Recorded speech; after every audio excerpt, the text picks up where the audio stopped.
পৃথিবীতে যদি কোনো ফলের স্বর্গরাজ্য থাকে সেটা হচ্ছে চায়না।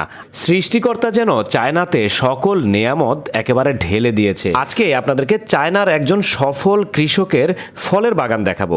প্রথমেই দেখেন এইটা হচ্ছে তার আতা ফলের বাগান। দেখেন মাথার উপরে কতগুলো আতা ফল ধরে আছে আর ঝুড়িতে অনেকগুলো পাকা পাকা আতা ফল নিয়ে এসেছে।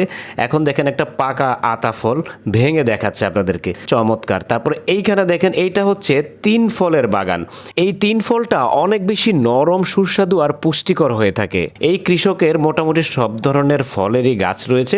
ভিডিওটার শেষ পর্যন্ত দেখতে থাকুন, আশা করি আপনাদের অনেক ভালো লাগবে। আর প্রত্যেকটা ফলই একেবারে বাজারের বাছাই করা সবচেয়ে সেরা জাতের ফল চাষ করে থাকে সে।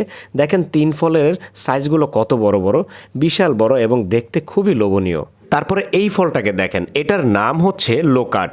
ছোট্ট একটা গাছের ভিতরে কি পরিমাণ রসালো ফল ধরে আছে আর দেখতে বেশ দারুণ লোভনীয়। এটাও একটা লোকাট গাছ, কিন্তু এটার সাইজটা ছোট এবং অল্প কিছু লোকাট ধরেছে, তার জন্য দেখেন এটাকে র্যাপিং করে রেখে দিয়েছে। এখন দেখেন এই গাছ পাকা রসালো ফলটাকে আমের মতো করে ছেলা হচ্ছে। এইটা অনেকটা আমাদের দেশীয় সবেদা জাতীয় ফলগুলোর মতোই ভিন্ন ধরনের একটা ফল। এইটা দেখেন, এটার নাম হচ্ছে পেপিনো মেলন।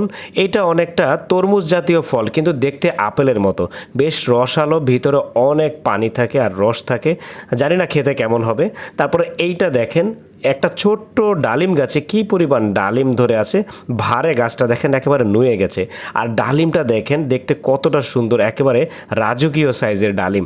শুধু এটা নয়, এটার পরে আর একটা ডালিম গাছ আপনাদেরকে দেখাবো, সেটা দেখলেও আপনারা অবাক হবেন। দেখেন এই ডালিম গাছটা ভর্তি করা ডালিম, আর তারা এভাবে ভিডিও তৈরি করে থাকে।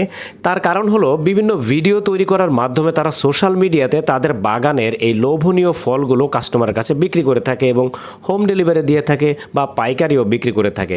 ডালিমের পরে এখন আসি আপেলে। দেখেন কি পরিমাণ আপেল ধরেছে, আপেলের ভারে গাছটা একেবারে মাটিতে নুয়ে ছিল। আপেলটাকে দেখেন হাত দিয়ে ভেঙে দেখাচ্ছে কি পরিমাণ রসালো এই আপেলটা।